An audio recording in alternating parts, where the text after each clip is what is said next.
movies at last. Looks like it, Aunt Mattie. Huh. What, Dad? Hello, son. Well, daughter, how was the moving picture tonight? Lovely. Mice, that's what it was. Just a lot of mice. There wasn't anybody killed in the whole thing. No, well, then I'll stick to these. These don't talk. And that big cluck Norman Maine was in the picture tonight. Never does anything but kiss a lot of girls. Norman Maine is one of the best actors in pictures. You and your movies, that's all you think about. You shouldn't be allowed to go to them at all if you're asking me. Too bad I was so busy in the kitchen. I didn't hear anybody asking you. Hello, Granny. Hello, darling. Well, of course, no one ever listens to me. They do if they're within 10 miles of you. Gadding around picture shows. House all cluttered up with movie magazines. And the other day, I caught her talking to a horse with a Swedish accent. Now, sis, we're only young once, you know. Ah, Hollywood. You'd better be getting yourself a good husband and stop mooning about Hollywood. Do you know what she wants to do? She wants to go to Hollywood. I've known it all along. I've seen her making faces in the mirror and talking to herself. That's what comes of your movies. Why, what would you do if you did go to Hollywood? I'd be an actress.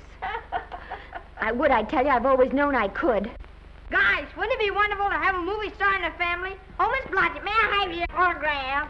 You may not know it, Alec, but you're practically on your way to bed. Oh, Miss Blodgett, you're my favorite actress. Won't you tell me the secret of your success? Oh, let me alone. Why, Esther, what's come over you? I'll tell you what's come over her.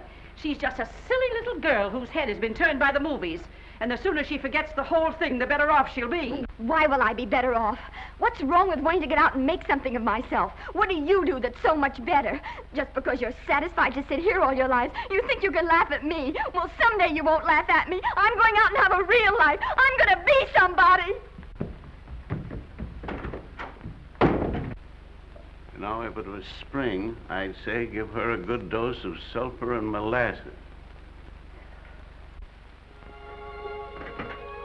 I thought I'd find you. Oh, stop that. Now, stop crying. That isn't going to do you a bit of good. Oh, I'm crying because Aunt Mattie and Alec make me so mad.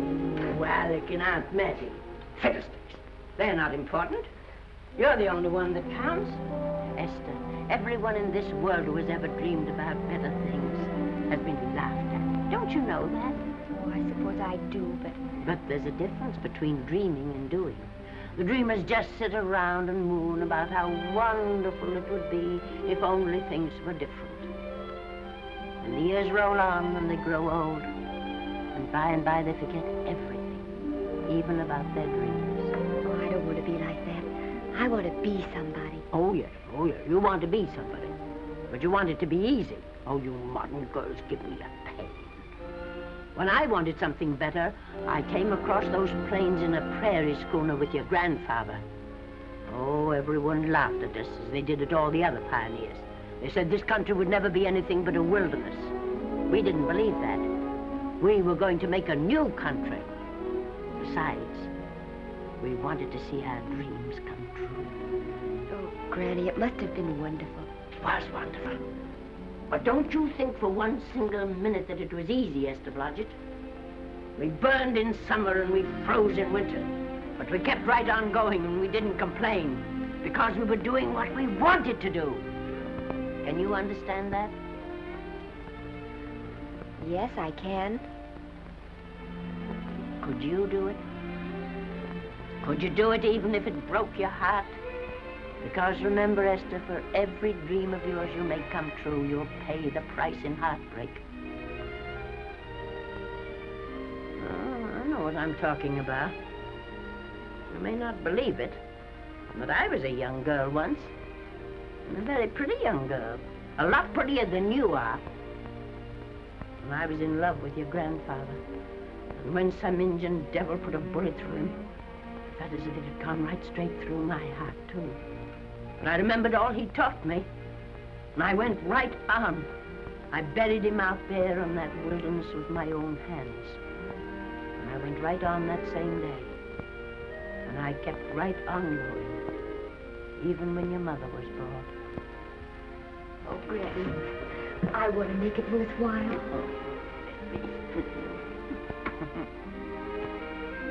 You know, Esther, there'll always be a wilderness to conquer. Maybe Hollywood's your wilderness now. From all I hear, it sounds like it. But if you've got one drop of my blood in your veins, you won't let Mattie or any of her kind break your heart. You'll go right out there and break it yourself. That's your right. Here. Oh, here. Stop that nonsense. Here. Take this and go to your Hollywood. Oh, I can't take your money. Well, why not? It's your savings. Well, I was only saving up for my funeral.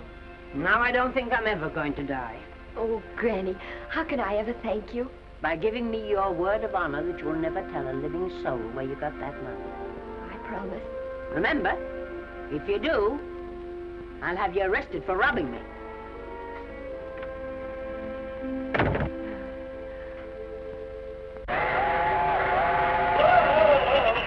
Here we are. Want help me, Granny? Oh, I can make it, dear. Oh, my, it's cold. I kissed Dad goodbye. Just a little kiss. He didn't even wake up. I bet you didn't try that on your Aunt Mattie. Oh, Aunt Mattie. Think of her face when you tell her. I am thinking about it. I've waited for that chance for 30 years. There she is, girl. Oh, thank you, Kirby. Good, huh? Well, come on. Here's your prairie schooner.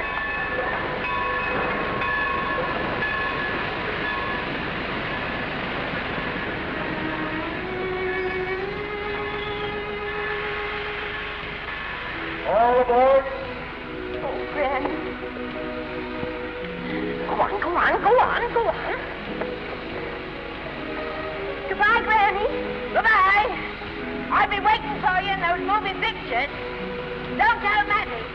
You know, my eyes are not as good as they used to be, but my ears are all right. So you remember, talk up good and loud. All aboard. Goodbye. Bye. Bye, Granny. Bye.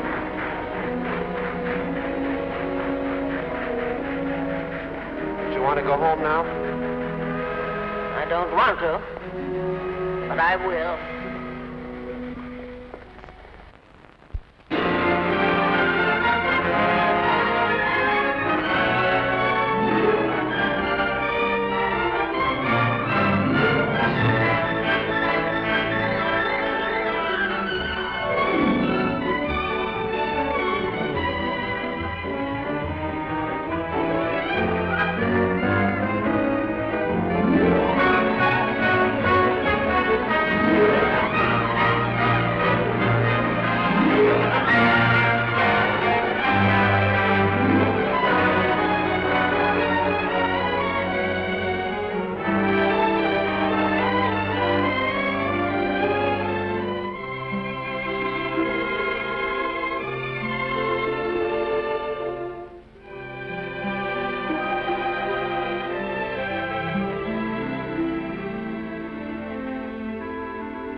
Good afternoon.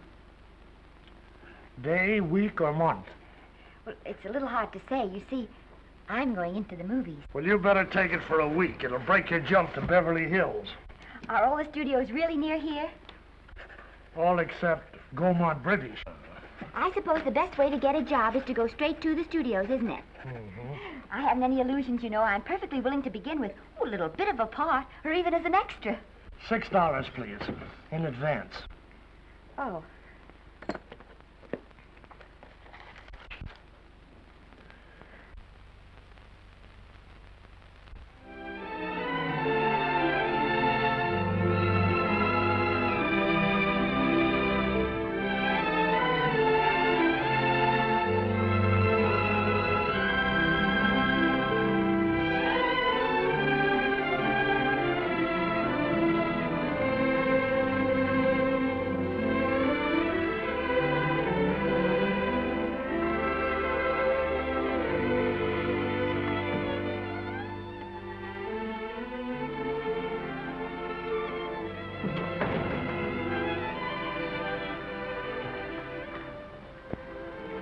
I beg your pardon.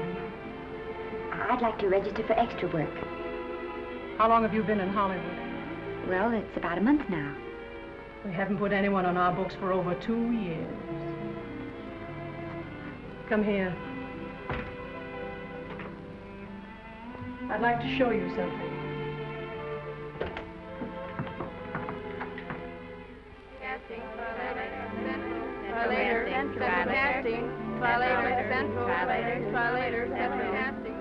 Every time you see one of those little lights flash, it's somebody asking for a job. Every time you hear them say, try later, it means there isn't any job. You can't keep the girls at the switchboard long. They go crazy. Every one of those little lights thought it was going to be a star. You still want to go in the movies?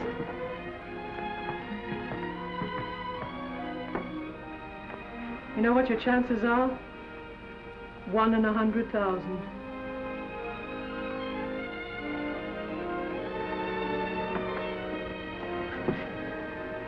But maybe I'm that one.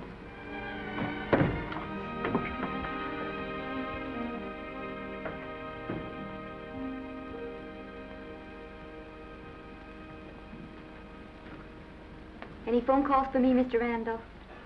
Oh, no. Jesse Lasky and Sammy Goldwyn must be writing letters instead. How's the luck today? There wasn't any. Maybe you don't go at it in the right way. Now take Danny McGuire here. He knows the ropes. Don't you, Danny? Sure, I've had him around my neck for years. Huh? What? Oh, Miss Blodgett. Danny McGuire, our new tenant. How do you do? Mr. McGuire is a big director. Oh, are you really? Oh, could you possibly use me in a picture, Mr. McGuire? Of course, I haven't had much experience, but I don't think that really matters if you're willing. And Now I really listen, feel that... lady. In the first place, I'm not a director. I'm an assistant director. In the second place, if I had any jobs to give away, I'd confer one on myself. And in the third place, you should have stayed back home in the first place.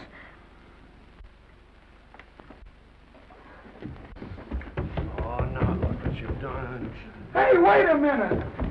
Hey, don't be that way. Don't do that. Gosh, I didn't mean to get tough, but a guy thinks he's being kidded when somebody asks him for a job and he hasn't got one for himself. After all, I'm not a big enough shot to hurt your feelings. I'm sorry. It wasn't just that. It was a lot of things. Looking for a job every day and never getting any nearer to it. I guess I was beginning to get a little scared. I know. Lady, do I know. Well, there's only one thing to do for that feeling when you're tired and sunk and down to your last nickel. Come on and I'll buy you a drink. Well, it's not as bad as down to the last nickel. I've still got $11 left. $11? You're going to buy me a drink. Come on.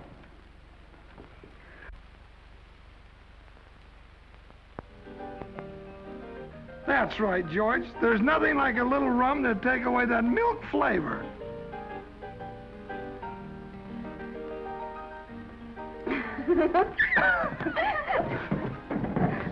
I beg your pardon. Certainly.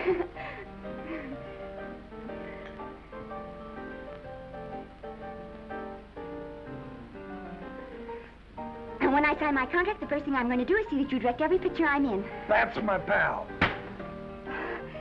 Of course, I'm going to be perfectly nice about it, but I'll just insist. Now, that's the way to talk. Don't let them lick you. Oh, I should say they can't lick me. If they try anything like that, well, I just won't sign. Now, that's right. What have you got to lose? Another one of these and we'll open our own studio.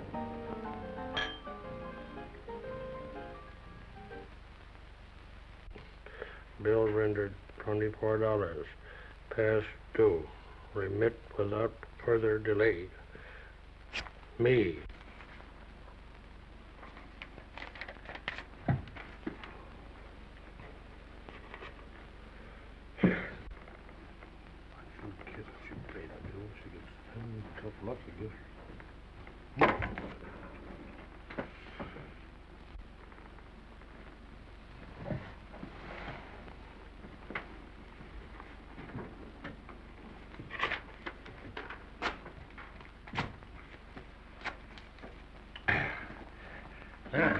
Fifth race. Tri-cap. Who's written tri-cap?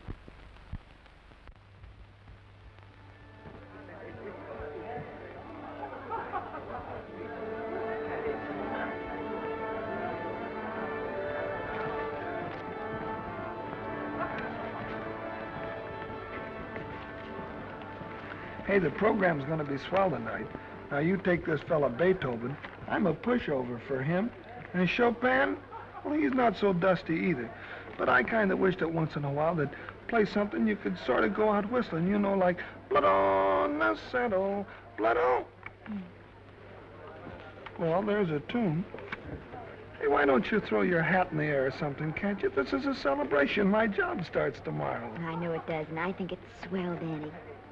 Gee, I wish you were in on it, too. But, oh, no, it would have to be a war picture. One of those big novelty numbers, a war picture without any beautiful women at the front.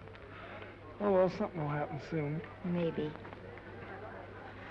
Why don't you go home, kid? Oh, Danny, I can't do that. I came here, and I've got to stay. Well, now, if it's on account of money, I can... Oh, thanks. You've given me enough already. Anyhow, this is no time to be worrying. This is a party. Look at all the people. Everybody in the world. Look. That's Norman Maine.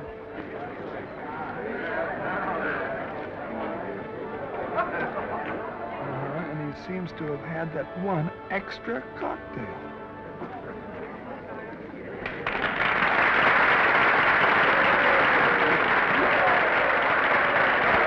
Oh, thank you. Sit down, you dope. That's for the orchestra leader.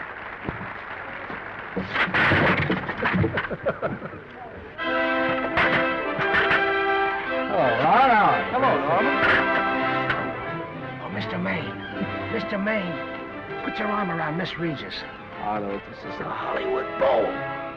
Oh, afraid of crowds. Go on, get out of here. What's the matter? You getting too big to bother with photographers? Don't want any pictures taken now. Oh, is that so? Well, supposing I take it anyway. If you do, I'll shove that brownie number 2 of yours down your throat. Thank you, Mr. Maine. No, stop it!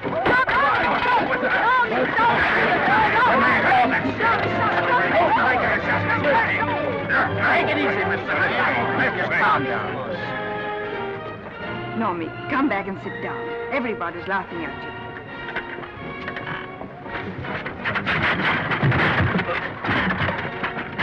All right. Hi, Norman. Is he always like that? Well, I suppose he has to sleep sometime. Oh, and he's so wonderful on the screen.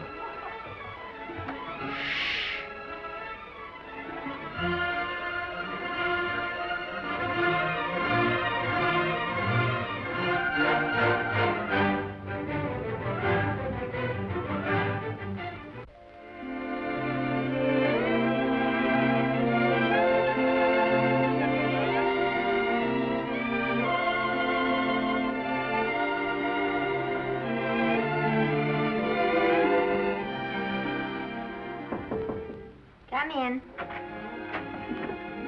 Danny. What's the matter? Well, believe it or not, I got a job for you. Danny, that's wonderful. When do I go to the studio? Well, you don't exactly go to the studio. Oh, it's on location. Well, it's not exactly on location. But of course, I haven't any makeup. Will you tell me what to get and sort of help me put it on? Well, you don't exactly need any makeup. You see, it's not really a picture job. It's being a waitress. Oh. Well, it's kind of a picture job if you look at it right.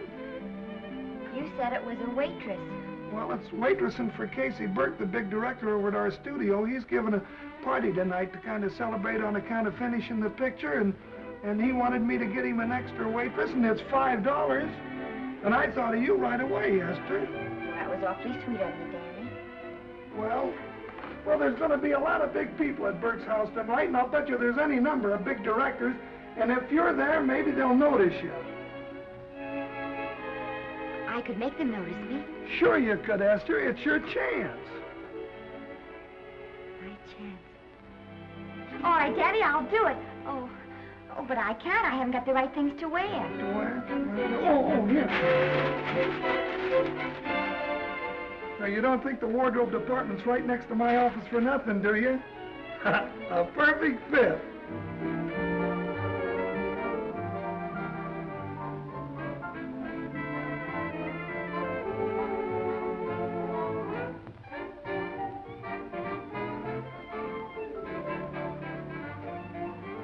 Did you get to the preview last night? I did.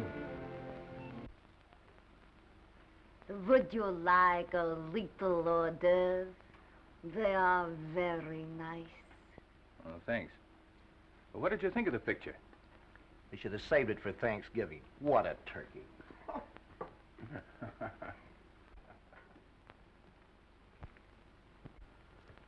Will you have some hors d'oeuvre? You do like hors d'oeuvre, don't you? I don't think there's anything so enjoyable as hors d'oeuvre before supper, and these are rarely delightful.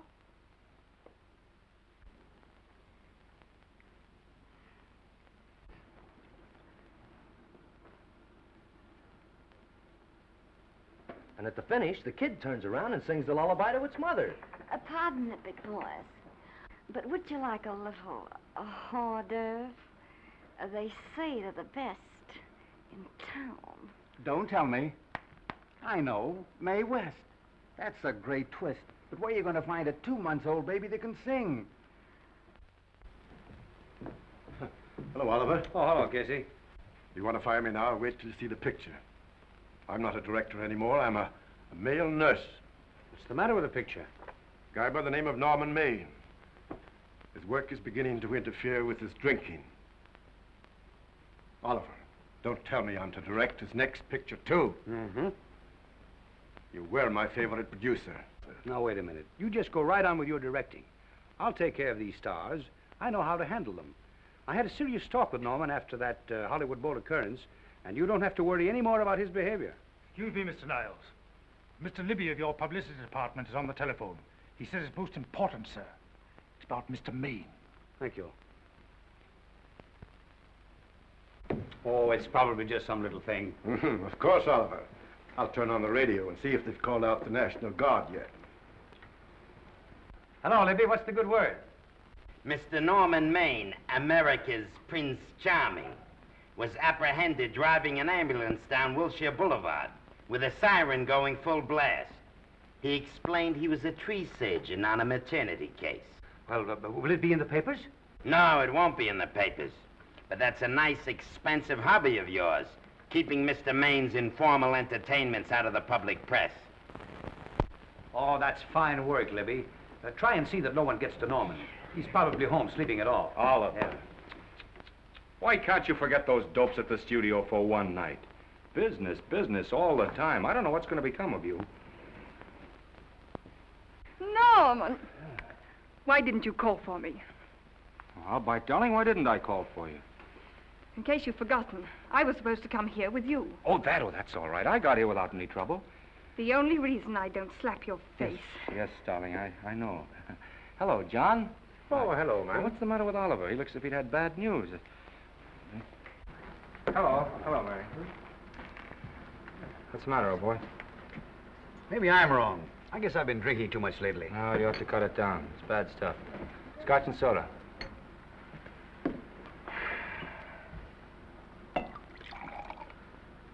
Come on. The word, you know, is pronounced when. Bad dialogue, Oliver. I'd rather not watch this. You know best.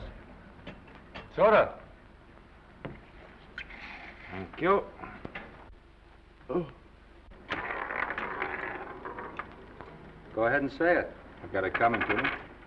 Don't make it tougher on me, Norman. I don't want to stand here and preach, but take a look at my side of it. I'm trying to make pictures with you. I know. Costs are going up and the grosses are going down. No, it isn't that. I've made lots of money with you, and I can afford to take a loss. But I hate to see you going the way of so many others. Why don't you get Lloyd's to insure you against me? You can't get insurance against a man forgetting who he is. You're a great star, Norman, but there's nobody so big that he can afford to have people refuse to work with him. Who doesn't want to work with me? You... Quiet. Listen, I know plenty of people who do. Yes, and so do I. But your real friends can't stand seeing you start to fall apart. What do you mean by that? The first signs are always the same. Not being able to remember your lines. Cameraman struggling to cover your hangovers. And all because you have to have a good time. Every day and every night. Listen, I've warned you for a long time, Norman. Oliver, you're a swell guy. You won't lose any money on me. I'll promise you that. I'll be ready for the curtains when the time comes. When it does, here's my epitaph. And now I think I'll, have a little drink. Scotch and soda.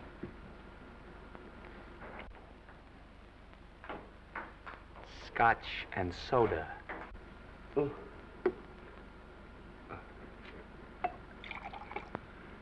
Come on.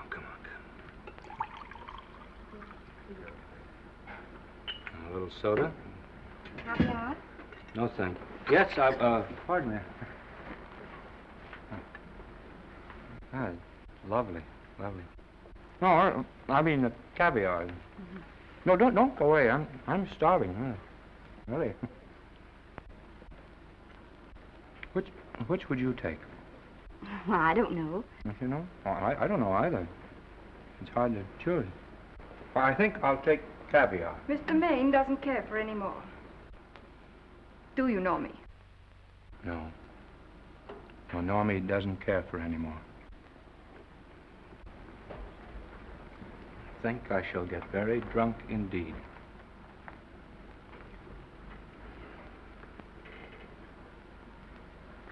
Scotch and soda. Sorry, I have something.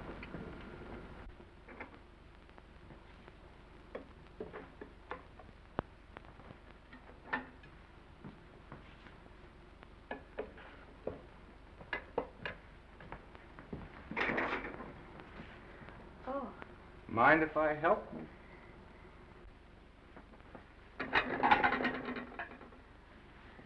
Won't they miss you?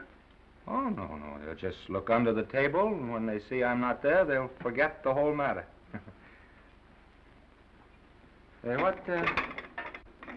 What's your name? Esther Blodgett. My name's Maine. I know. You do?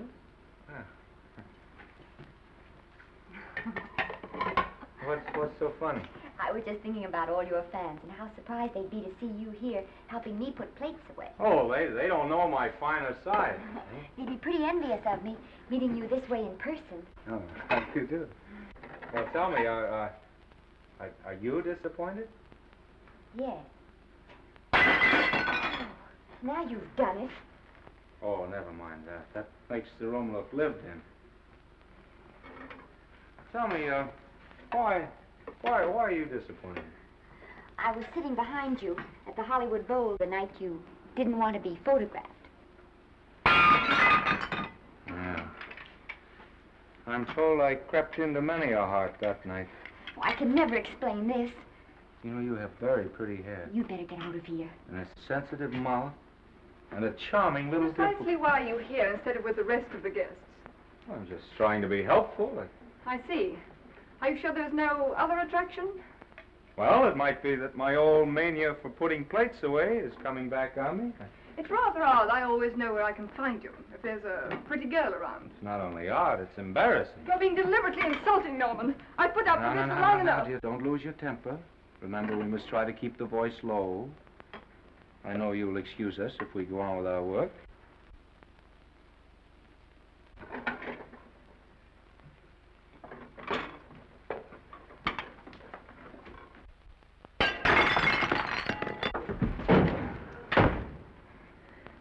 Now see what you've done.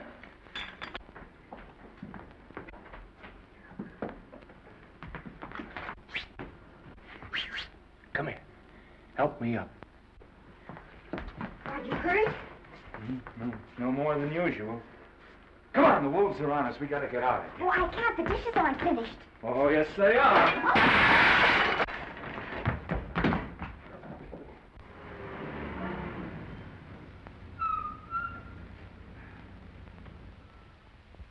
Well, I bet I know what you're going to say now. What? Good night. Good night, and thanks. Hey, wait a minute.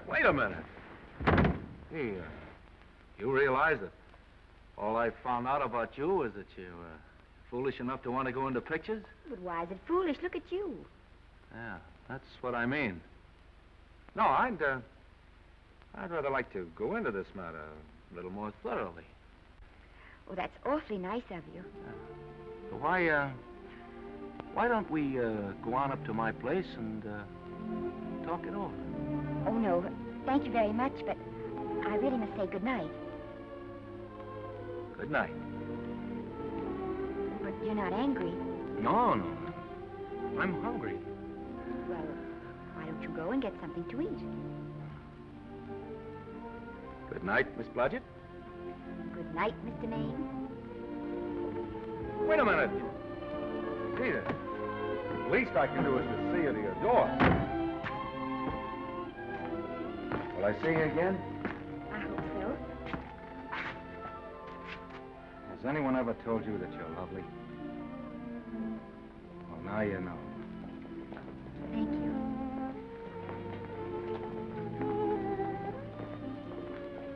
This is hard to say, but I want to say it anyway. You know, on the screen, in private life, you know. But whatever I do, I still respect lovely things. And you're lovely. You understand? Yes, I think I do. And it isn't that bump on the head that's doing this. Well, I'm glad.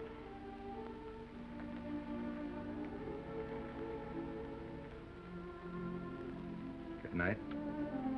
Good night.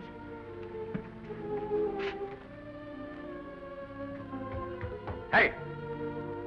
Do you mind if I take just one more look?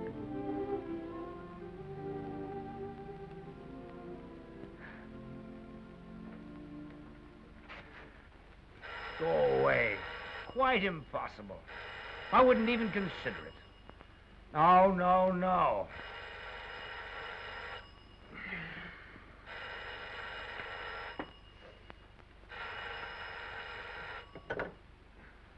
Hello?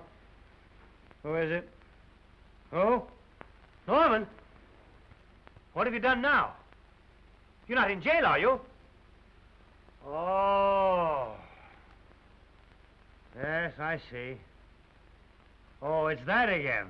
I see. She's beautiful. Yeah, I know. You want me to give her a screen test? Yeah, certainly. She's got wonderful possibilities. Oh, you know she's got something. Well, you knew all the other ones had something, too. Oh, no.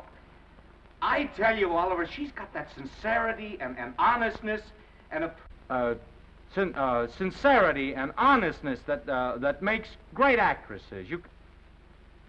Oliver, I am so sure of this girl that I want to take the test with her myself. Listen, Oliver, you've worked hard. You're entitled to a break. You get...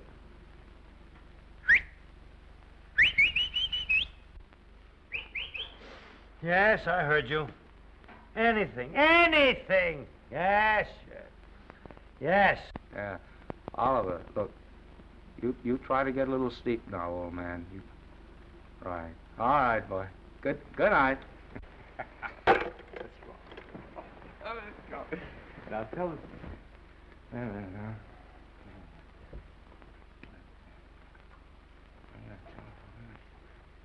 Telephone book. Telephone book.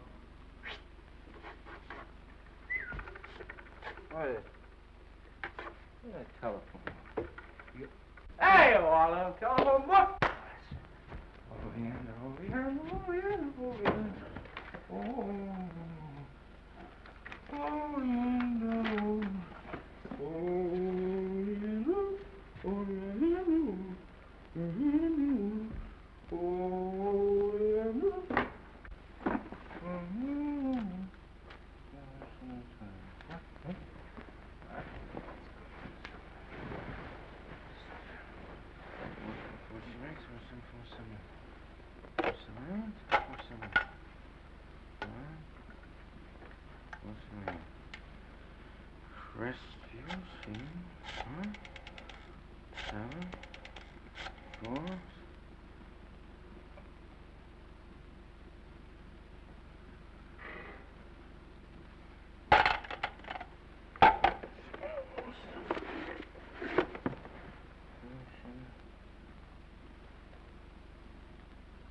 Yes? Telephone. For me? Some drunk trying to be funny says he's Norman Maine. Oh, thanks. I'll be right down. And Miss Blodgett, would you give him a message for me? Tell him it's 3 o'clock in the morning!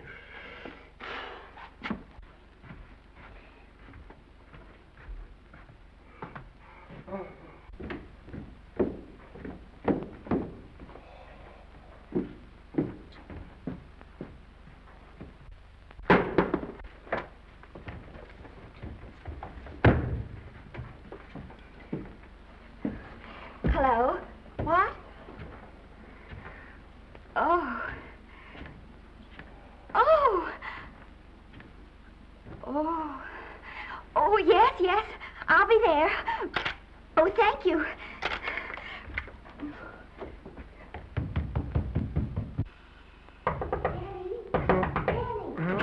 Huh? Daddy, what do you think? I'm going to take a test tomorrow, and Norman Maine's helping me do it. I'm taking one, too. Garble's assisting me.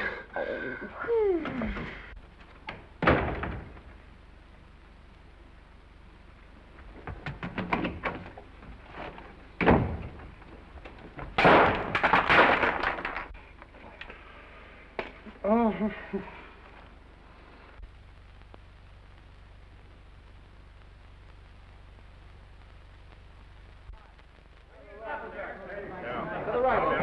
Move that Golo in. Put a silk on that broad. No, the Yankee. Is this light too hot for you, Haley? Okay, but cut down on your backlight. Put a double on that 90. Bring it down a little. That's it. Now pull down on that 150. Get pulled down on that 150. Okay. Come here and get this thing. Run it here. Run it.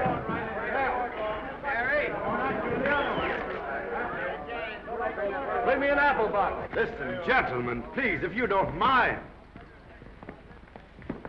This is just a test. Ready, Mr. Burke? All ready, Mr. Burke. Ready, Mr. Burke.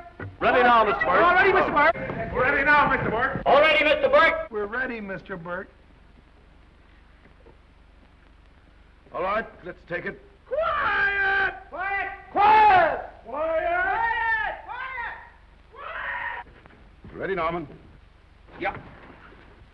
You ready, Miss, what's your name? You'll soon know your name, Esther. The whole world's going to know it. But I'm so scared.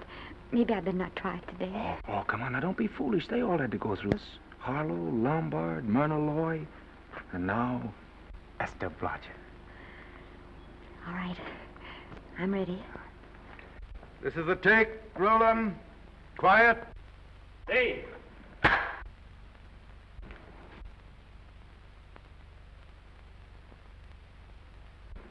I may as well tell you that my whole organization thinks I've gone a little nuts to sign you. Well, maybe they're right. I've been nuts before. You see, all the experts seem to think that your type is a little mild for present-day taste. But I rather believe that tastes change, like eyebrows. And I think that also like eyebrows, tastes are going back to the natural. You look like a nice girl. I think I'm going to like you. That's not important.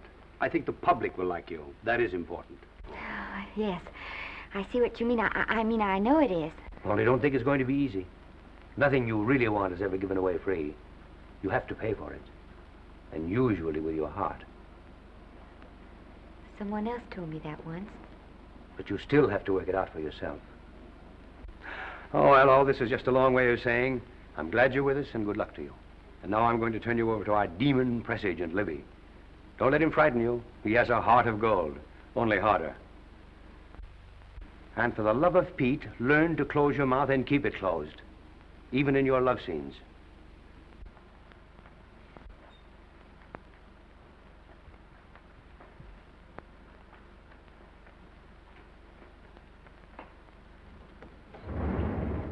Are you a Russian? No, I was born in Fillmore, North Dakota. Oh, no. First saw light of day in a mountain cabin, a trapper's hut, high up in the Rockies. Go on. Well, I always wanted to be an actress. Dreamed of footlights as Lonely Kitty. Are you sure there's no Russian in your family? Positive. That's a shame. Well, what does your father do? He's a farmer. Social registerite father. Fed up with hypocrisies of 400, sought wilderness for consolation. There amidst the mountain flowers, he raised another blossom. His lovely little daughter. What's your name? Esther Victoria Blodgett.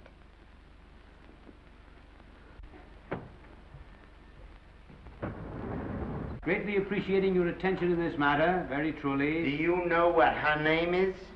Esther Victoria Blodgett. Hey, we'll have to do something about that right away.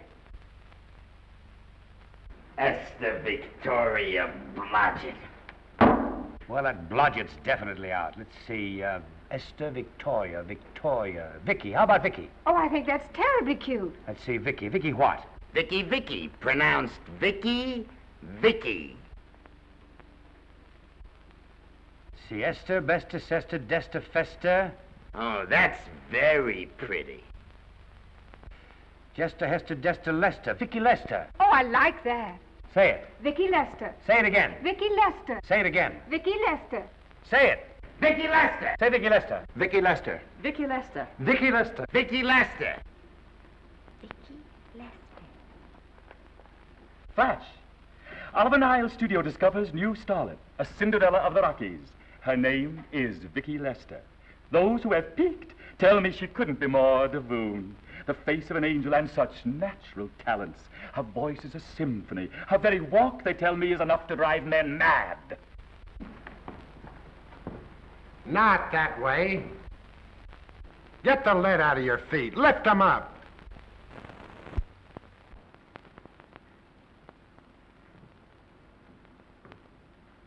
That's better. It's terrible, but it's better. The quality of mercy is not strained. It droppeth as the gentle rain from heaven. Cease. Through the mouth, my child, through the mouth. The nose is for smelling roses. Proceed. Does she have to look surprised all the time?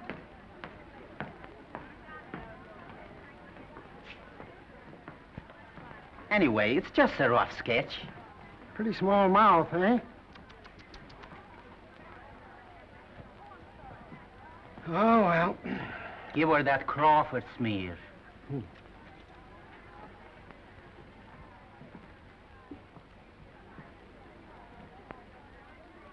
This'll give her that Dietrich. Yeah.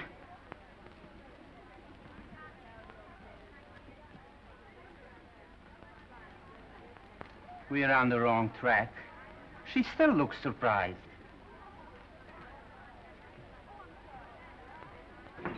Listen, dress people. We're shooting on the set this morning, not in the commissary. Now, come on, snap into it. Acme Trucking Company? No. Mr. Smith is not in.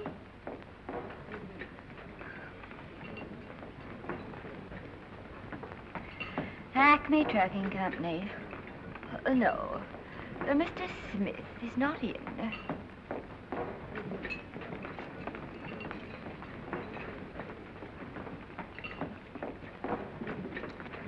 Good morning. What can I bring you, Mr. Maine? That just shows how long you've been here. Neighbor, bless you. How soon are you and I going to be married, huh? I don't know. You'll have to ask my mother.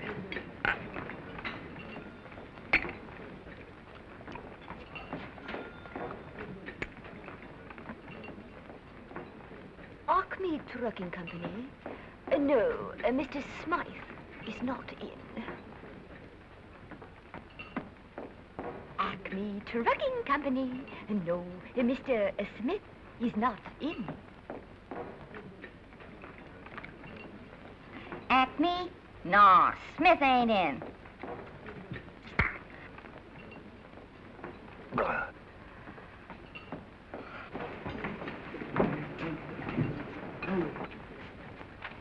Acme Trucking Company? I'd like to speak to Mr. Smith, please. Mr. Smith is not...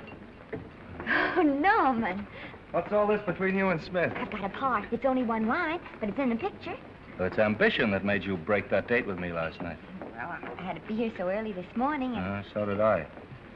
I had to stay up all night to make it. you've started your picture, haven't you? No, we're still in the testing stage. You can't seem to get the right girl for the lead. Gee, you'd think with all the girls there are that... Yeah, I know, but this one's got to be different. She's got to be little and cute and sweet and intelligent. Well, blow me down. What? Well, close my tired old eyes. What is it? Hold everything. Come on. Come on.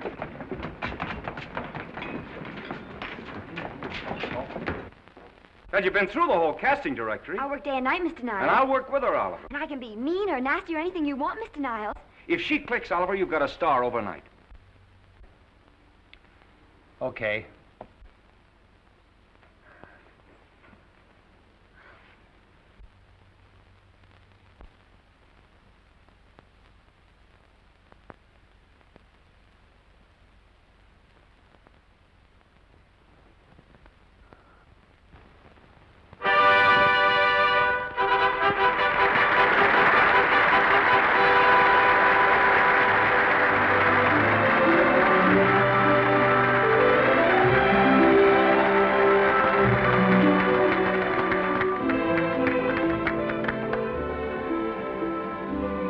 Wait till you hear them at the end of the picture.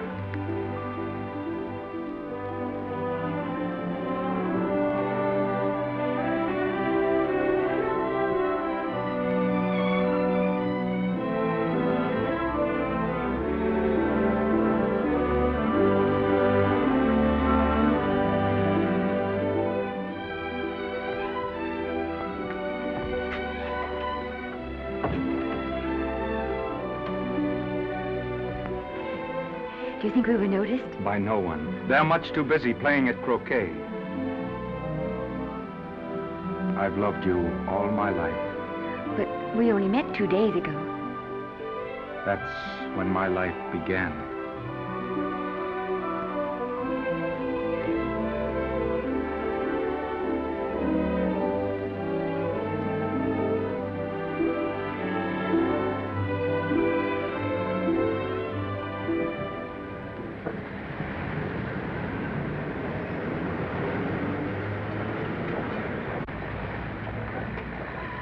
she cute? You know, I think she's the same type I am, don't you? I think she's sweet. Well, it's Vicki Lester's picture, all right. I think she was much better than he was. These producers are so horribly down. They won't know how good she is. Well, maybe it's because she's a good girl.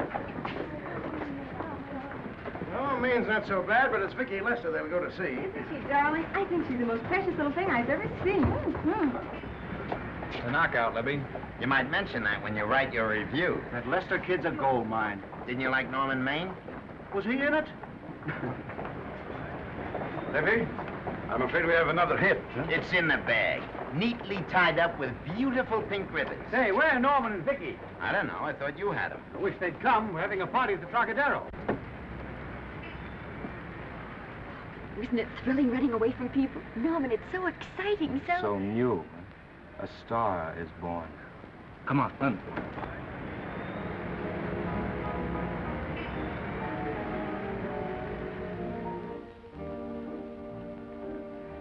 It's wonderful, isn't it? A crazy quilt. Oh. It's a carpet that's spread for you. It's all yours from now on, you know? Come, Esther. You're a success. You'll have everything in the world you want. I hope it'll make you happy. Hasn't it you? But then there was one thing I never had. Lots of times I told myself I'd found it, but I always knew I was lying. Still, I never stopped looking for it. Maybe it'll come. Well, I think it has come, Esther. I only wish it weren't too late. Oh, but it's not too late. Oh, you can't throw away your life the way I've thrown away mine and have anything left that's good enough. No. You can. Norman, you can. You mustn't tell me that, Esther. I'm so afraid that I'll believe it.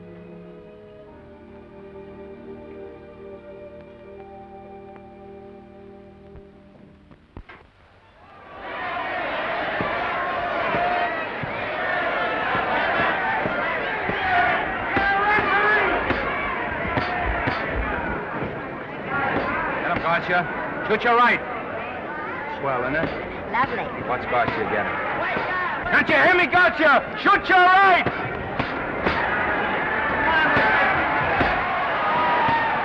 He's down! Gotcha got him! Gotcha got him!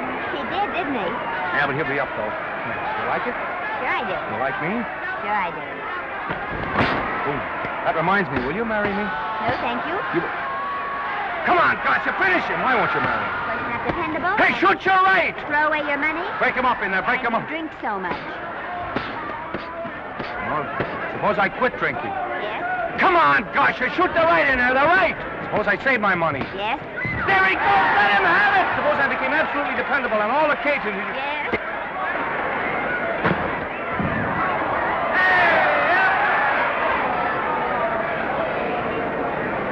Hey, Gotcha, he's got him!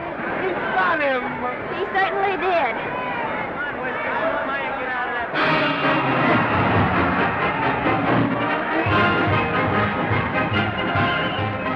Gee, that was a beautiful fight.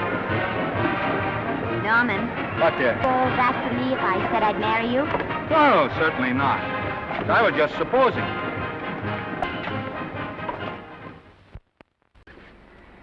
We're going to be married. Guess I didn't read that line right. I'll try it again. We are going to be married.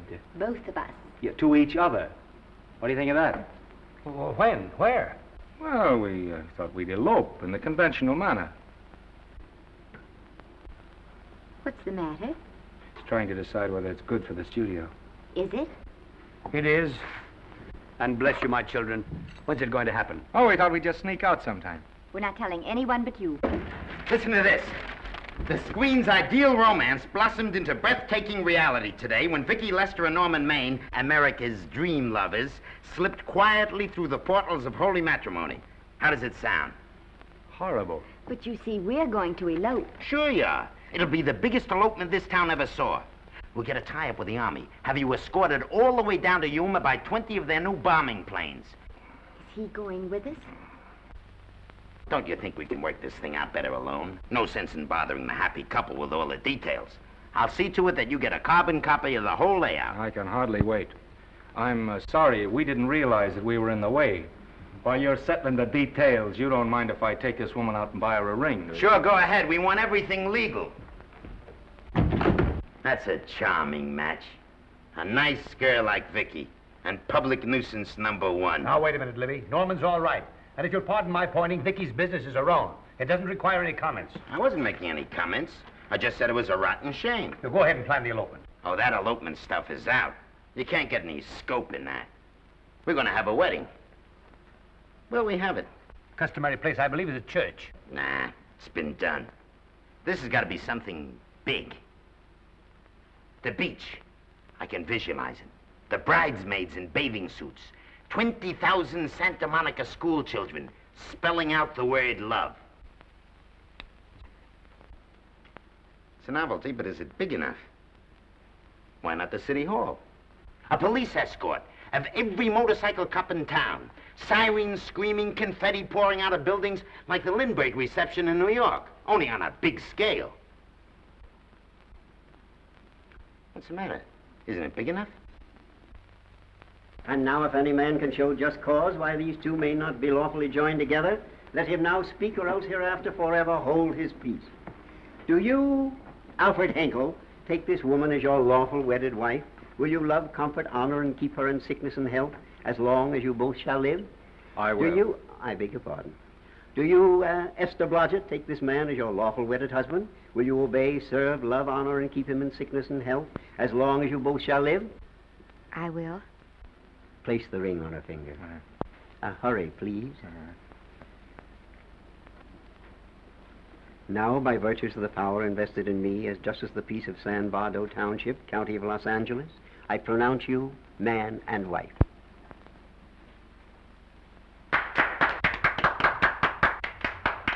Quiet! And now I must exercise my prerogative of office.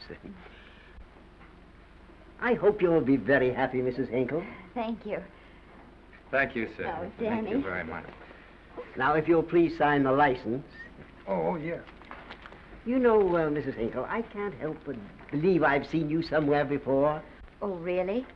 Well, I believe this is the first time I've ever been in San Vardo.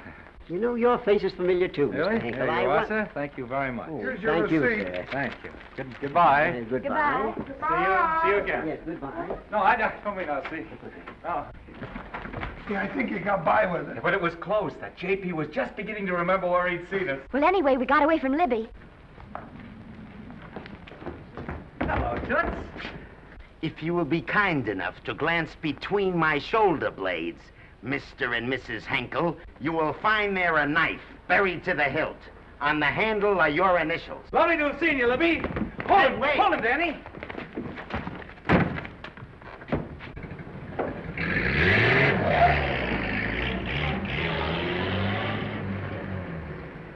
There go a couple of rats I raised from mice. Well, they got a right to get married, haven't they? They haven't got any right to double-cross the public, and they haven't done it yet. Hey! People versus Porky Washington, who is charged with violating Section 600. Young man, you're in contempt of court. Operator, get me the Los Angeles Tribune. I've a good mind to put you under arrest. Wait till I make the score. You wait, too. Tribune, give me the city desk. Johnny, this is Matt Libby. I got a flash for you.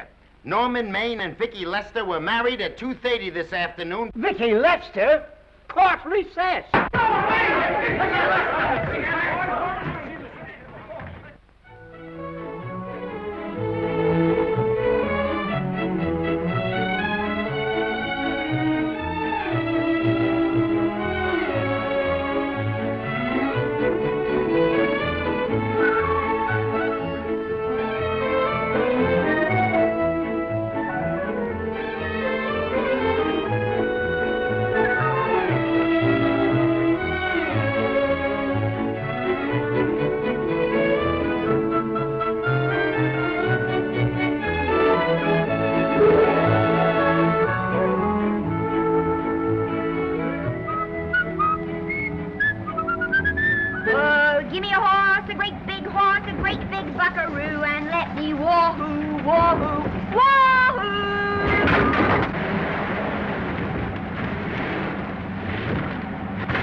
Wahoo!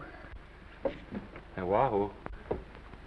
I don't want to sound immodest, but I think I've stripped a gear. Well, sit down, won't you, and let's get acquainted. We'll probably be seeing quite a bit of each other from now on. Well, might just as well break the ice now as later.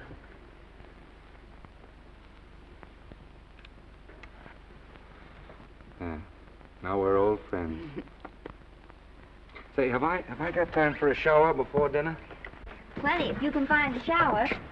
I never can remember where that thing is. Does it pull out or slide under? Here, I think I can find it. Nope, it's the linen closet. Here it is. Nice work. Oh, half the time those things are just luck. I'll see if I can disinfect this steak.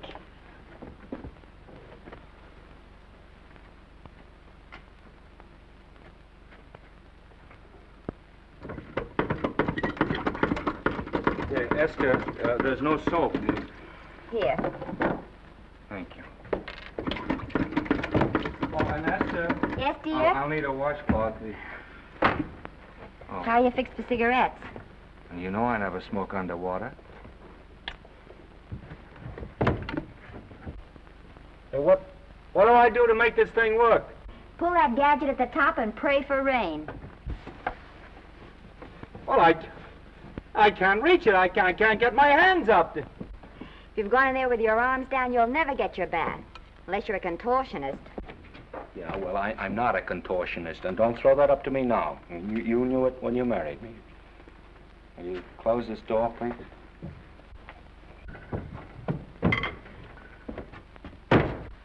Thank you.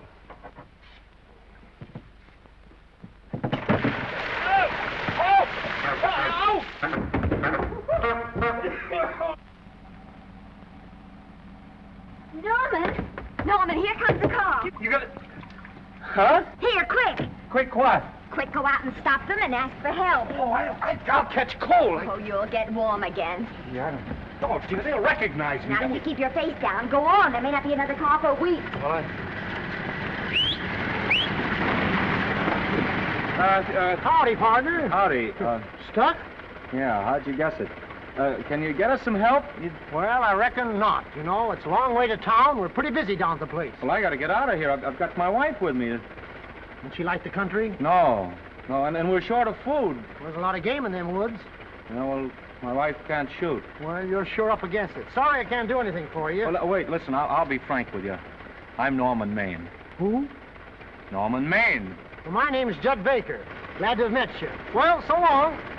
Hey, wait a minute. Listen, you don't... So you're Norman Maine.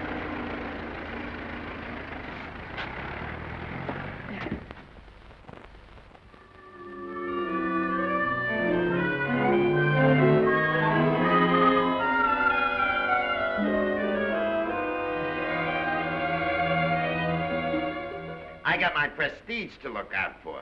I'm supposed to be the best publicity man in the racket, and they laugh themselves sick when I even try to get a decent mention of Maine. Yes, I know how sensitive you are, Libby, and I don't like to see your feelings hurt. Thanks, boss. Now, Vicky, there's a dish for free space. But if Maine swam across the Pacific, the papers would keep it a secret. Well, the exhibitors don't like him, the critics don't like him, the public don't like him, and I don't like him. Who likes him?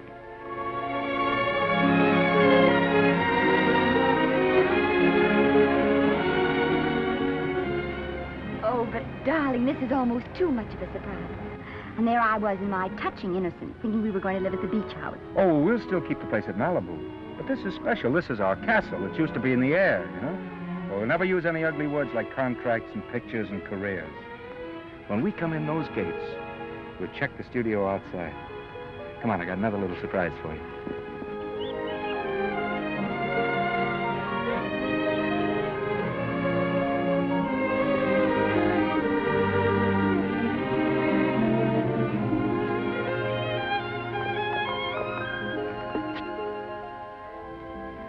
Oh, Norman, it's lovely. So are you lovely. The whole world's lovely. Hey, hold it!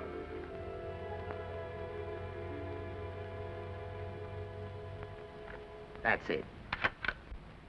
Caption: their honeymoon never ends. All right, let's get some pictures. Now, if the bride will sit here and the groom stand behind her, we'll have something unique. Now let's go after something different. You sit down and she'll stand up. Pretty radical, isn't it? Yeah, but in a nice way. Okay, Otto, fire. Caption, their honeymoon begins anew. Ah, the producer. Caption, their honeymoon ceases abruptly. Hello, Oliver, glad to see you. Norman, I'm glad you're back. Thank you. Vicky, how well you're looking. Hello, Oliver. Am I interrupting? Yes, thank you. Just want a couple more pictures. That's enough of both of them. What they're asking for is exclusives of Miss Lester. Alone. Oh, I see. Well, come on, Oliver, let you and me get exclusive. See you later, Vicky. Oh, don't worry, Otto. My camera smashing days are over. They ain't your only days that are over. Oh, hold that, Miss Lester. Gorgeous. Well, Oliver, how's the dividend situation? Very pleasant. I think we'll show $2 million on the next quarter. Oh, good. Smart move of mine to sell my stock, eh? Oh, well, when you need money, you need it. Well, some people save up for just such an event. You know, there's bound to be a rainy day occasionally. Yeah, but as a citizen of California, I've always refused to admit that. Yes, I know, but still it does rain. Well, anyway, you can thank me for some of those dividends of yours. Mm-hmm. Oh, can't you? Oh, sure, sure. That was a little too quick, Oliver. The matter, the Enchanted Hour was a smash hit, wasn't it? Well, it made Vicky a star overnight. Yes, it should have. What about me? Oh, let's talk about business at the office, Norman. Beautiful pool you have here. Beautiful. Oh, now let's talk about it here. Didn't they like me? Well, maybe the part wasn't just right. That was the best part of the year. Look, Oliver. You think I'm slipping? Can you take it? Yeah, go ahead. The tense is wrong. You're not slipping. You've slipped. Oh, my fan mail's still big. Norman. Fans will write to anybody for a photograph. It only costs 3 cents for a stamp, and that makes photographs cheaper than wallpaper. But every 25 cents they pay for a theater ticket buys them the right to be a critic. And your last few performances, Norman, have not pleased your critics.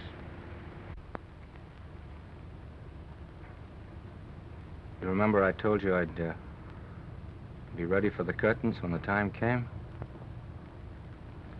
Here it is. Let's call off the contract, no hard feelings. We're not quitting, either of us. There's no explaining these things. We've all seen how the public turns. Maybe we can turn them back. I've got a swell script lined up for you. About Esther. If you think that I'm going to get in her way...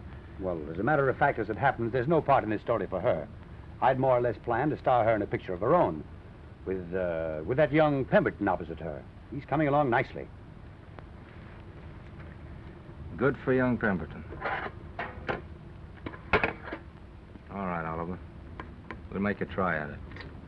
Let's hope it's not too late.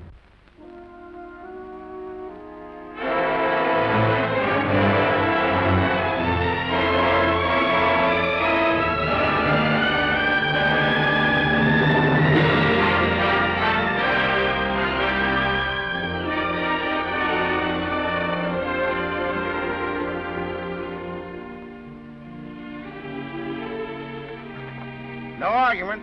I'll buy those. Huh. The screen's most finished actor. I'll say he's finished. He keeps them away in droves.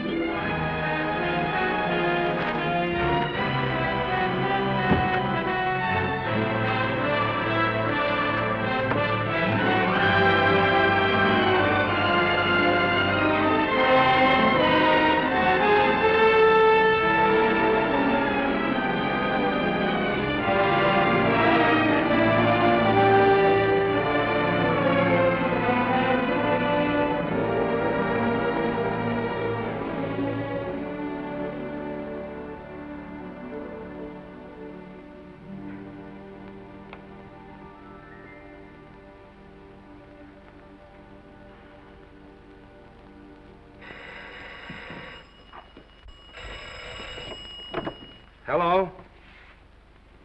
No, Miss Lester isn't home as yet. No, I'm not the butler. But I can take a message just as well as he can, honest. Oh, is that you, Norman? Swell. Listen, Norman, This is Artie Carver. Hiya, kid. Swell. Say, I hear you're through with Oliver Niles. Is that on the level? Oh, please, Artie. I'm not news anymore. Forget it. Say, what kind of a settlement did you make on your contract? Give me a figure so I can do a story on it. There was no money involved. We just called it quits. Okay, I'll fill in my own figure. Say, by the way, I've been trying to get an interview with Vicky for 2 weeks, but she's always busy. How about you giving an old pal a break by speaking to her for me? Sure, I'll ask her. Swell. So long.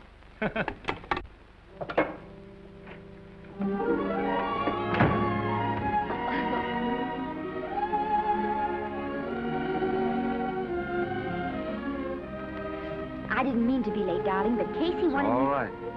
You're here now. What's new today? Nothing. Haven't been out of the house. Let's go somewhere tonight. No. You're tired. We'll stay in. I'm not tired, really. Oh, yes, you are. You've got a hard day ahead of you. Anyway, I see so little of you, I'd like to have you to myself. Oh, but it's the servants' night out. We haven't any Yes, we have. I fixed a little snack with my own lily white hands. I'm learning to cook in my spare time. Then I think I'll marry you. Oh, I get it. You want to make an honest cook of me, huh? Comes in on wheels in this joint.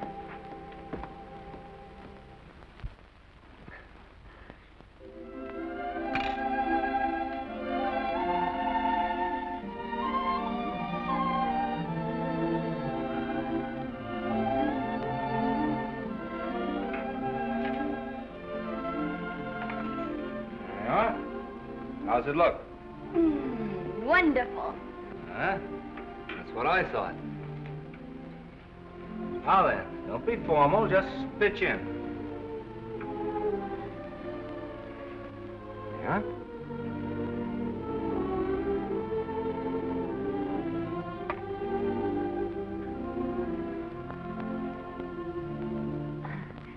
I'm afraid my mouth's not quite big enough. I'll measure it next time and make them to size. A little hard to lift, too. In fact, I think I'll take those measurements right now.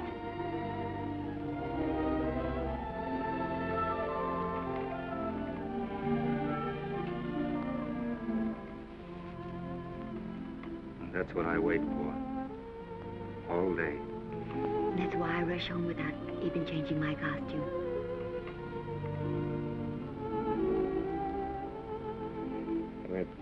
We're forgetting that we're hungry. Would you like a sandwich? Thank you. I still have a little work on this one.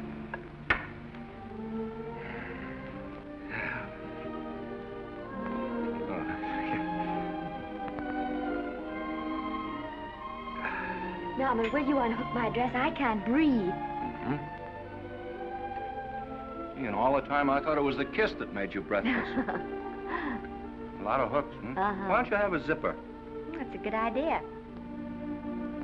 You got it? Oh, yes.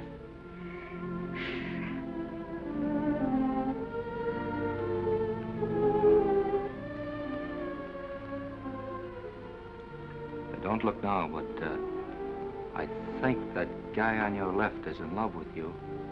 I hope so.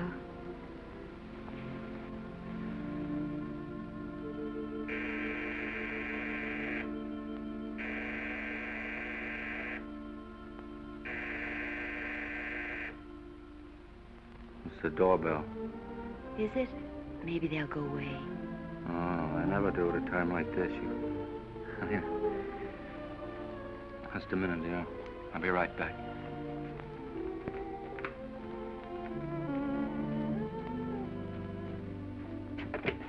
Does Vicky Lester live here? Yes. I got a package for her. I'll sign for it. Who are you? I'm her husband. Oh, sure. Sign right here, Mr. Lester.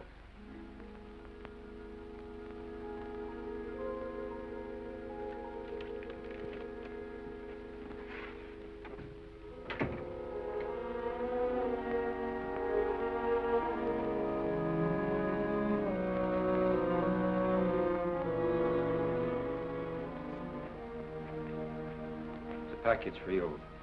Oh, by the way, I forgot to tell you, they want you for a benefit to Shrine Auditorium next Wednesday night. I told them I'd ask you. And, Oh, darling, I don't want to hear about that now. Well, you better wait till I finish before I forget them all. The Academy dinner secretary phoned. She wants to know if you want a table reserved for you. Oh, yes, Artie Carver called and asked if I'd use my influence with you to get him an interview. I told him I'd try. That was all, I think. Oh, Norman, let's don't talk about those things now. We're forgetting the wonderful food you prepared. Well, I'm not very hungry now. I think I'll fix me a little drink, But, Norm...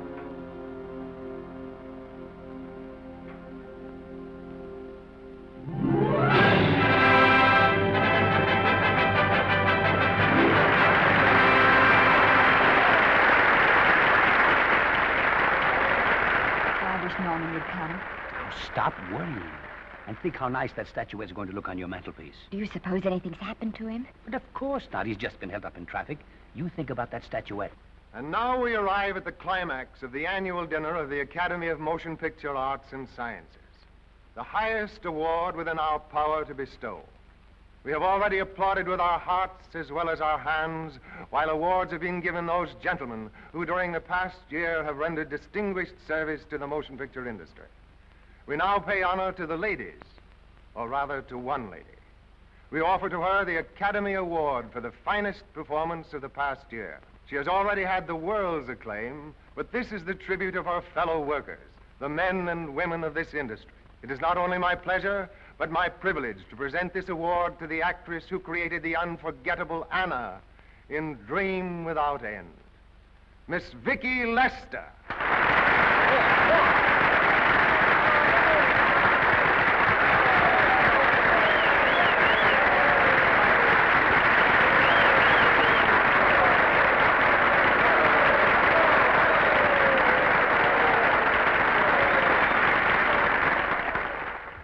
What more can we say, Miss Lester? This says it all for us.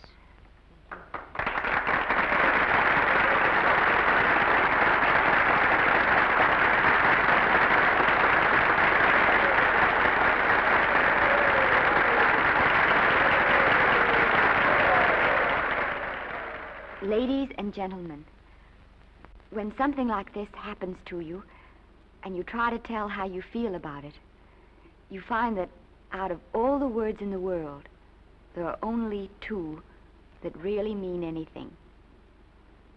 Thank you. All I can do is to say them to you from my heart. All I can do is to keep on saying them. Hey, that's fine. Oh, this thing. That's a very pretty speech, my dear. Very pretty. You said the right thing. I want to be the very first one to congratulate you. Well, on that valuable little piece of bric-a-brac. Now I want to make a speech. Gentlemen of the Academy and fellow suckers, I got one of those once for a best performance. They don't mean a thing. People get them every year. What I want's a special award, something nobody else can get. I want a statue for the worst performance of the year. In fact, I want 3 statues for the 3 worst performances of the year, because I've earned them. And every single one of you that saw those last masterpieces of mine knows that I've earned them. Libby, start the music. What I'm here to find out is, do I get them or do I get them? Now answer yes or no.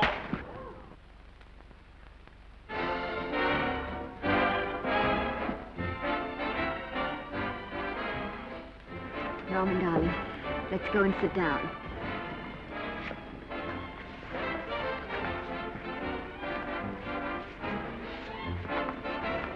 Come on, Norman, sit to that.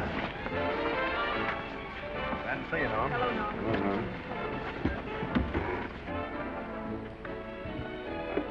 Well, Norman, how are you? Hi, Oliver. My dear, do let me congratulate you. You must be terribly proud and happy tonight. Thank you.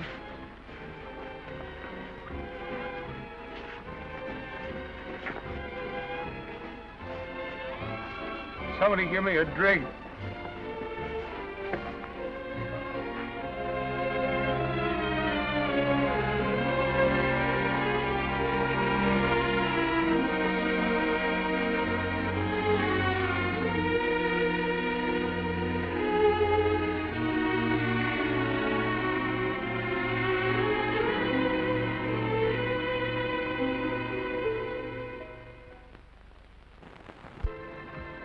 Oliver, it's nice of you to come to my dressing room. Vicky, how are you? I've missed you. Everyone's missed you. Have a nice trip. Well, a 3-month tour of the theater circuit scarcely comes under the head of pleasure. But the way they're screaming for your pictures all over the country.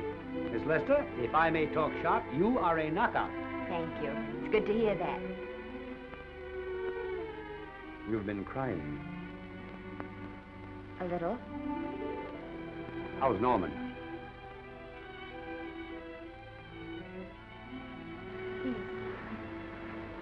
Well, he's trying awfully hard, Oliver. Letting Norman leave this studio was the hardest thing I ever did. There was nothing else I could do. I know. Has he been... Is he all right?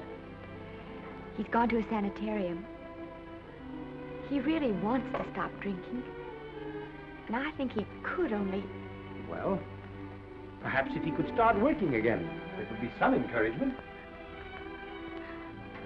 Oliver, could you do that? Yes. Oh, thank you. But he mustn't ever know I told you. He won't know, and you mustn't worry. I want you to keep up your good work in this picture. I'll try, Oliver. That's the one thing I can do for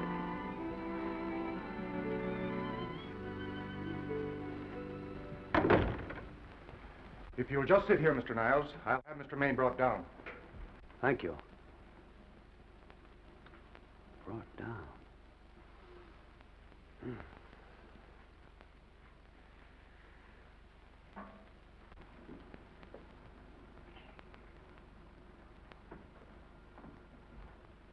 Hello, Oliver. Welcome to Liberty Hall. Hello, Norman. Well, no, Mr. Niles isn't slipping me a case of scotch, Cuddles. This is just a handshake. This is Cuddles, Oliver, my social secretary. We go everywhere together. How are you feeling, Norman? Fine. Getting along remarkably well, Cuddles tells me. He says you ought to see some of the boys. Let's sit down. Yeah. Cuddles, we really don't need you. Touching, isn't it? Can't bear to have me out of his sight. Are you comfortable here, Norman? Comfortable. It's positively luxurious. They even have iron bars in the windows to keep out the draft. How much longer are you going to be here? Oh, well, I'm really cured now. I'm just staying on for an extra week or two to get in good shape, you know. After all, there's no particular hurry to return to the cameras. That's what I wanted to talk to you about. I've got a script with a fine part for you in it. Geez, Oliver, that's great. That's great. Who plays opposite me? Well, it is not exactly the lead. Young Pemberton's doing that. But I tell you frankly, I consider your part better than the lead. Oh, I see. It's better than the lead. Well, of course, it isn't terribly long. But it's one of those parts that makes an impression on you. They'll be thinking about you all through the picture. Mm-hmm. Well, the thing is, Oliver, I'm pretty well set at another studio. I'm not at liberty at the moment to tell you which one. You know yourself how those things are. Of course. But it's a big picture. It's one of the biggest of the year. Mm-hmm. And the part. Every actor in Hollywood would give his teeth to play. See. Well, that's fine, Norman. Naturally, that will tie you up for a while. But we won't get to this picture for some time. And perhaps, if you want to consider it for later on, well, we'll be... I'll tell you, Oliver, you'd better not count on me. See, I've got several pictures lined up after this one. Then they're talking to me about England. You know, they're doing some very interesting things over there, you know. Mm-hmm. Hey. What is it, Cuddle? Speak right out. We all love you. Your dinner. Oh, yeah, we dine at 5:30 here. It makes the nights longer. Well, goodbye, Norman. I'm glad to see you getting along so well. I'll be out in no time. I'll have to introduce myself all over to a lot of people. They won't know me when I'm not drinking. Goodbye. Goodbye, Norman. Thanks for dropping in. That's fine. Yeah. Well, Cuddles? Alone at last, eh?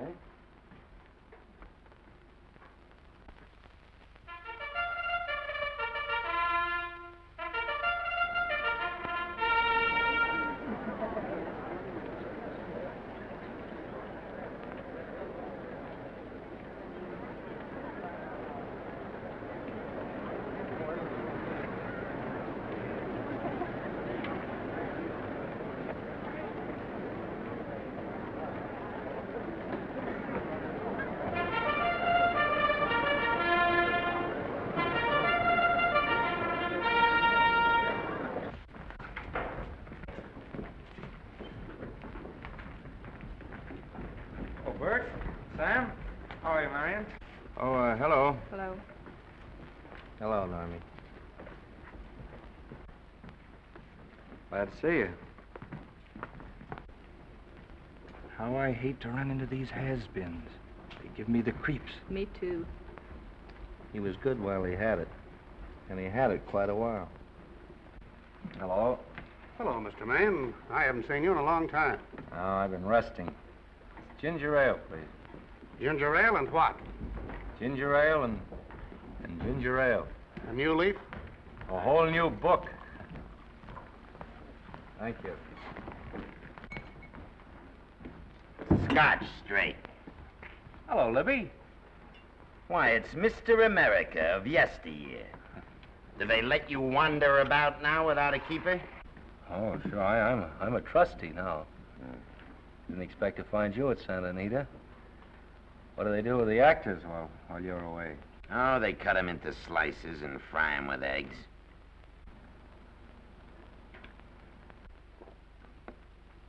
I suppose you'll be here all the time, now that you've retired from the hurly-burly of the silver screen. Well, we're living down in Malibu now, and pretty lonesome with Esther away working all day. Well, I wouldn't squawk about that if I were you. It's nice to have somebody in the family making a living. Oh, wait a minute, Louis. I don't want to forget that we're friends. Friends, my eye. Say, listen, I got you out of jams because I had to. It was my job, not because I was your friend. I don't like you, and I never have liked you. Nothing made me happier than to see all those cute little pranks of yours finally catch up with you and land you on your celebrated face. Where do you work, baby? Always wait till they're down, then kick 'em. I don't feel sorry for you. You fixed yourself nice and comfortable. You can live off your wife now. She'll buy you drinks and put up with you even though nobody else will. Come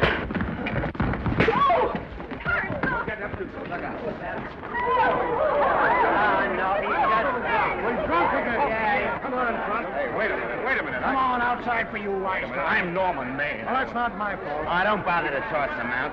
He's harmless. All right, Mr. Libby, if you say so. Sure, let him go. What can he do? He can't fight any better than he can act. It's Norman Maine. Oh, you drunk again. Why, he's been drunk for years.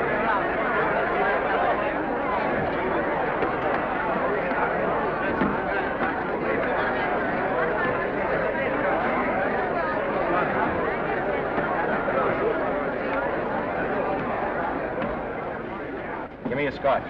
Double. Leave the bottle here.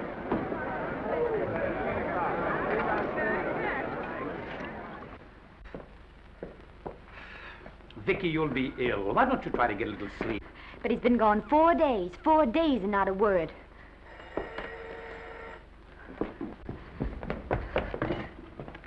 Oliver, I can't. I just can't. Hello? No, this is Oliver Niles speaking. What? Where? Thank you. What is it? Nothing. Oliver, tell me. He's in the night court. He's been arrested on a drunk charge. Now, he's all right. He isn't hurt. I'm going right down and get him out. I'm going with you. Vicky, it isn't any place for you, and if it gets in the papers, What do there'll I be... care about the papers? I'm going with you.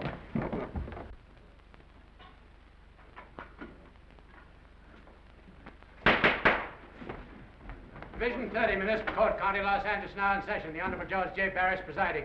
Be seated, please. Were you able to do anything? Judge wouldn't even see me. Ready, Your Honor.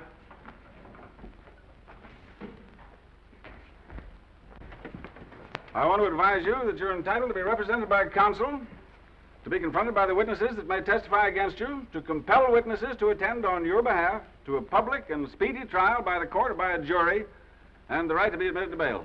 Call the first 5. Gregory, Bales, Maine, Rodriguez, Johnson. Come on, boys, step in. Go ahead. Move along. William Gregory. Yes. Plain drunk, picked up at 5th in town. Asleep in the gutter. 14 similar offenses in the past 6 months. Still at it, Gregory. How do you plead? I don't feel so good. I didn't ask you how you feel. I asked you how you plead. Guilty, I guess. When did you get out the last time? Just before Christmas. Well, I'm sorry you'll have to miss New Year's, but you'll be out in time for Washington's birthday, 60 days. Milton Rails. Plain drunk, picked up on Brooklyn Avenue, given treatment at receiving hospital, then removed to jail. How old are you, Rails? 17, sir. Did you take a good look at those men in the cell with you last night? Yes, sir. And have you taken a good look at yourself this morning?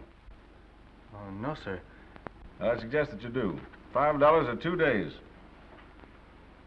Sentence suspended. Oh, Judge, Alfred Henkel, more commonly known as Norman Maine. Drunk and disorderly. Cracked car into tree at Sunset and Coronado. Evidently been drinking for days. Resisted arrest and injured one of the arresting officers. How do you plead? Guilty. You're Norman Maine, the actor, aren't you? You've come pretty low, haven't you? There isn't a man here who's had the advantages you've had. Look what you've done with them. You're nothing but an irresponsible drunk, driving about the streets with the power to inflict death or injury on innocent people. I think we'd better deny you that power for a while. 90 days in the city jail. Please wait.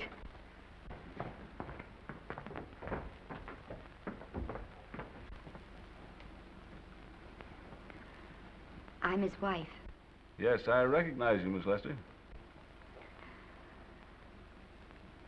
Please, Judge. I promise you this won't happen again. I'll be responsible for him. If you just won't send him there. You realize that this man, when drunk, is obviously a menace to public safety? And you realize, too, Miss Lester, the responsibility you'll be assuming to this court and to the Commonwealth. I do. Sentence suspended. Prisoner remanded to custody wife. Thank you. You can get him at the jail entrance, madam. Jose Rodriguez. Plain drunk, picked up at 1st and Maine, 2nd offense. How do you plead? I think I'm guilty, Your Honor. 60 days.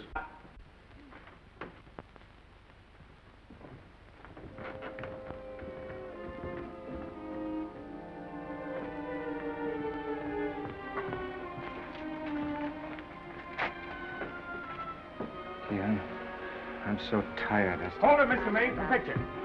Oh, no. What about a statement for the press? Oh, no, please.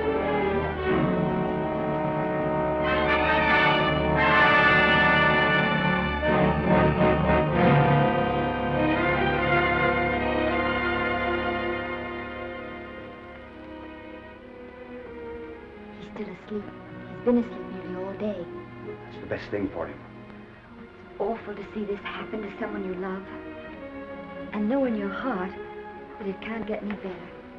I only know that all I can do now is stay with him and try to help him. So will I. And between us, we'll take care of him.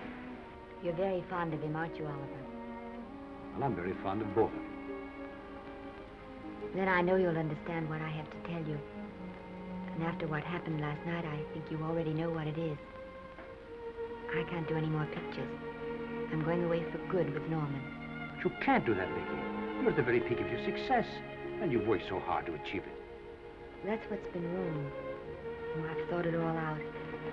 Maybe if I hadn't been away from him so much, last night and what went before, it wouldn't have happened. Oh, I know it's too late to think about that now, but it may not be too late to go away with him and start over somewhere. It's your life you're giving up, Vicky. so I can try to give Norman back his. Can you honestly tell me I'm wrong to do it? No, Vicky. I cannot honestly tell you that. Then there'll be no more Vicky Lester.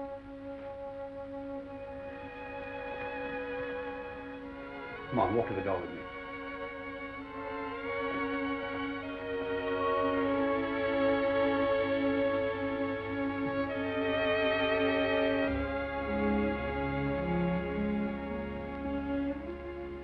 Goodbye, Vicky Lester. You were a grand girl. Good luck, Mrs. Norman Maine.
Darling, this is Maine coming in to apologize again. I'm sorry, dear, but it isn't you. What other troubles have you got? None. I was just playing a scene with myself. Now look, I'm just coming out of the jitters and you're just going into them. This is a swell household. Isn't it? I'll tell you what we'll do. I'll promise to brace up if you'll go on the wagon. I guess I have been drinking too much. You know what I'm going to do? I'm going to be an athlete. You mean with great big muscles and everything? Well, roughly speaking. Gonna join the YMCA? It costs too much. I'm going wading out in our front yard. Now? Sure. Would you like me to go with you? Sure, if you'd like to. No, me. I don't think I will. It might spoil this beautiful, natural wave. Yeah, I guess that's right. But, darling, look, could you have a hot toddy, some hot soup for me when I come back? Some hot soup? Yeah. And I'll make some of those nice sandwiches. Norman, do you have to?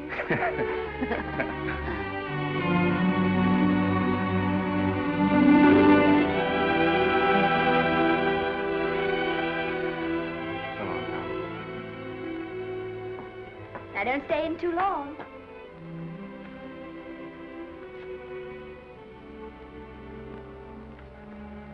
Hey! You mind if I take just one more look?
first drink of water he had in 20 years.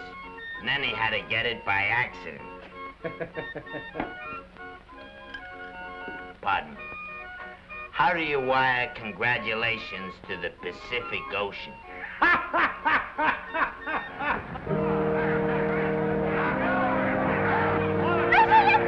Oh, you can't see her face. Hello, Vicky.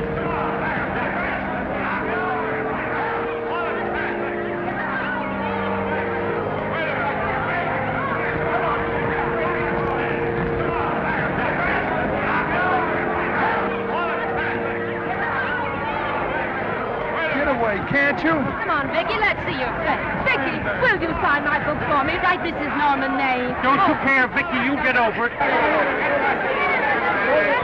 Stand back, can't you? Don't you cry, dearie. He wasn't so much.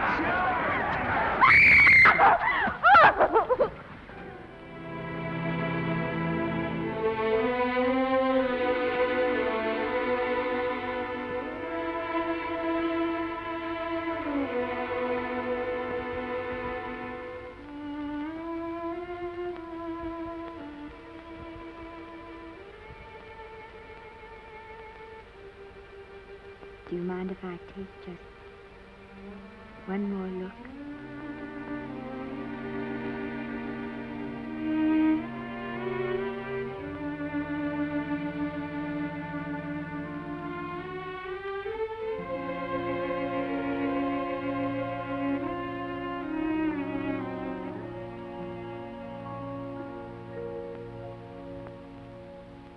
Here are the paychecks for the servants' graves. You'll find a very nice bonus in each one. Miss Lester asked me to thank you for your kindness and service. If there's anything I can do for the little lady, I should be glad to do it. She would appreciate your attending to the closing of the Beverly Hills house. Put down those trunks. Put it down, I say. Well, where is she? In the bedroom. Who are you? Oh, I'm her grandmother. Get out of the way.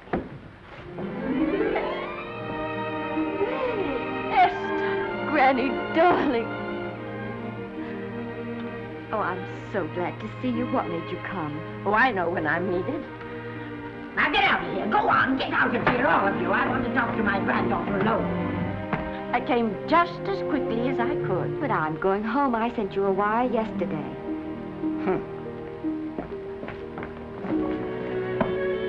Sit down. Is it true that you're going to quit the movies? I never want to hear them again. What are you running away from, little girl? I'm not running away. It's just that I can't go on. My heart isn't in it anymore. Once I told you, if you get what you want, you have to give your heart in exchange. And you said you were willing. Do you remember? I remember. It seems to me that you got more than you bargained for. More fame, more success, even more personal happiness. Maybe more unhappiness. But you did make a bargain.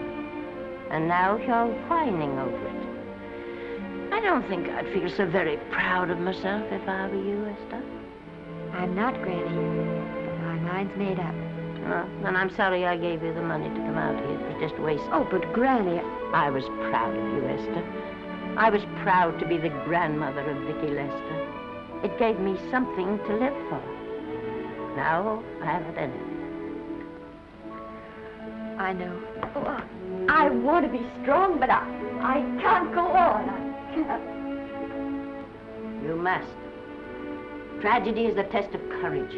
If you can meet it bravely, it will leave you bigger than it found you. If not, then you'll have to live all your life with a coward. Because no matter where you may run, you can never run away from yourself. I never knew Norman Maine. He wrote me a very sweet letter when you were married. He said you told him how much I meant to you. And I know just how much you must have meant to him. You know, Esther, I can't believe that wherever he is, he can be very happy, knowing that his death broke the spirit of the little girl he praised me so highly for raising. And I can't believe that he can be very proud, knowing that all his great love did for you was to make you a quitter. The car is ready, Miss Lester. We'll have to go now to make the train.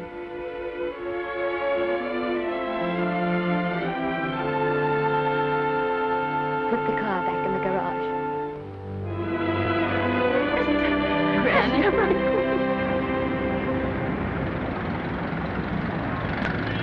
The entire picture industry has come to the Chinese theater for this opening tonight. It has come to pay tribute to a great star on her long-awaited return to the screen in what has been called her greatest performance. It has come to pay tribute to the girl herself. The girl who has won the heart of Hollywood. The girl who has won the heart of the world. Miss Vicki Lester. And if I'm not mistaken, Miss Lester's car has just driven up. Yes, it is she.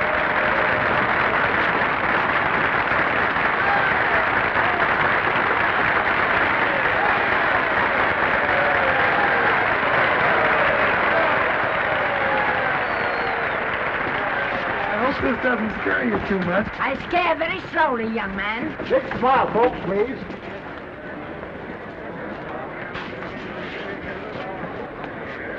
They'll have your mug, I mean your face, plastered across half the papers in the country tomorrow. How do I look? Oh, you look swell. You're a liar, but I like you. And here's Miss Lester's grandmother.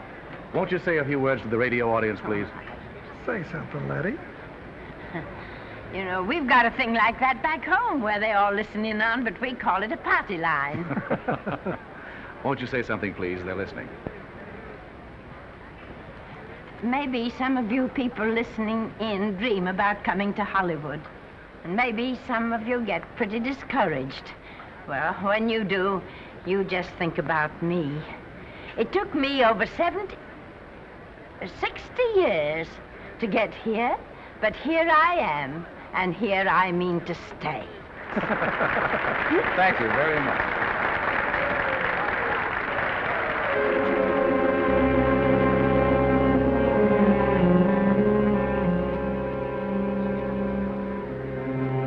Miss Lester. This microphone is on an international hookup. Throughout the world, your fans are hoping that you'll say a few words to them.